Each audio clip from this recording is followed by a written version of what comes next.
We're here today with the Prime Fitness hybrid dip machine, or tricep press down, depending on how you want to use it. This is going to come with a variety of adjustments and features. The first one being the ability to adjust the width of the handles, which is going to be very important for setting the arm path where you need it based off of your width and shoulder structure, so that you get a nice range of motion and doesn't really kind of drive you forward or doesn't pull you in too tight.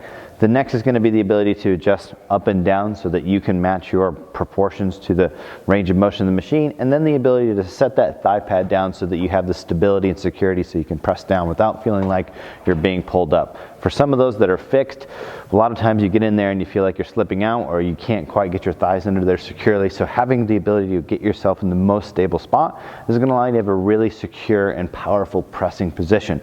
So from here, it's pretty simple. You're going to come up and try and get as much of this kind of shoulder going this way, elbow going this way, without the shoulders coming forward. And that's going to be our optimal dip position. That's going to get a variety of pec, anterior, delt, and tricep pressing involved. A few other ways that we can use this machine are actually to step out of it and adjust it for, say, a costal pec, or lower lateral version of the pec. And so when we do that, we're essentially going to set the seat and the thigh pad out of the way, and we're going to lean into it almost kind of like a very declined push-up position.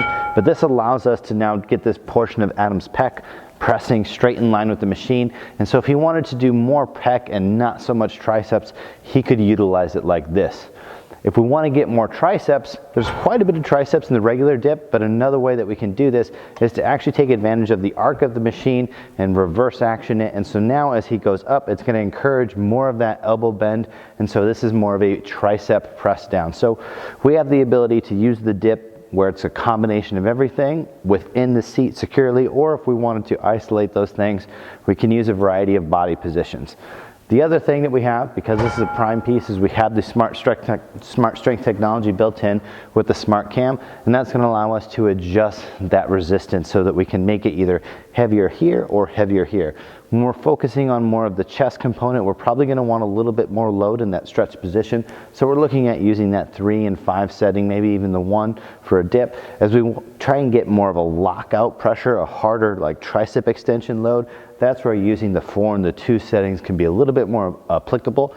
If you're going to superset them, there's a world of combinations that you can use with that to get whatever stimulus that you want out of your chest and your triceps in this machine.